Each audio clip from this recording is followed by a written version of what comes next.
There was a time in my life when I would have been an enthusiastic supporter of Mr. Hitchens' positions, since I used to be an atheist.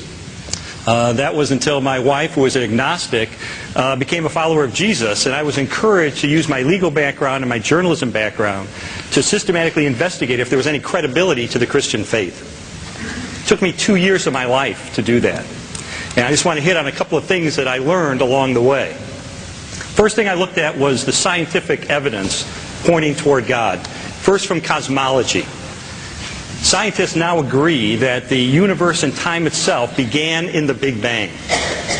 That leads to the argument whatever begins to exist has a cause.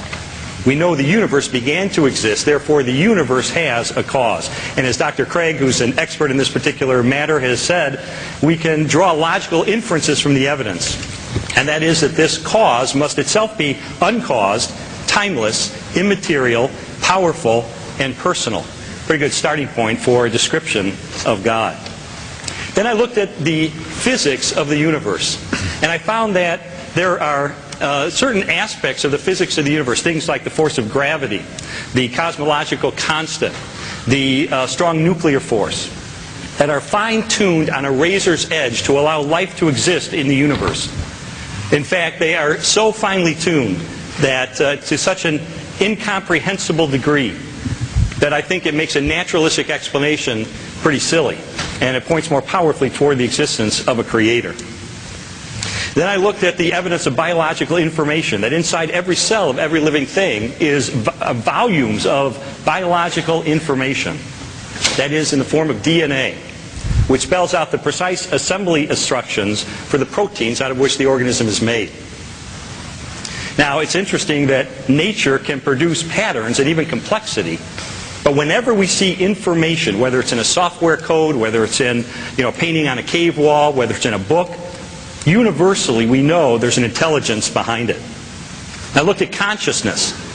Materialists can't account for such things as free will and intentionality, but Christians can, because God is an unembodied mind. And it makes sense that we would have finite minds if we're made in God's image. Finally, I looked at the evidence for Jesus. And I personally found extraordinarily compelling evidence that he, first of all, made the claim that he's divine. And then secondly, he backed up that claim by his resurrection from the dead. I used to think that the resurrection was a mere legend.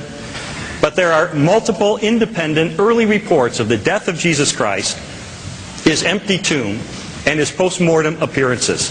In fact, we have a report in the form of a creed of the early church on the resurrection of Jesus, mentioning specific eyewitnesses, including skeptics, that has been dated back by scholars from a wide range of theological belief, including atheists, to as early as 48 months after the crucifixion of Jesus. And therefore, the beliefs that make up that report go back even earlier, virtually to the cross itself. So there's not enough time for legend to have developed. I spent 2 years, I said, investigating this. I finally came to the point where I realized that to maintain my atheism, I would have to believe that nothing produces everything, that non-life produces life, that randomness produces fine-tuning, that chaos produces information, that unconsciousness produces consciousness, and that non-reason produces reason. And frankly, I just didn't have enough faith to continue to believe that.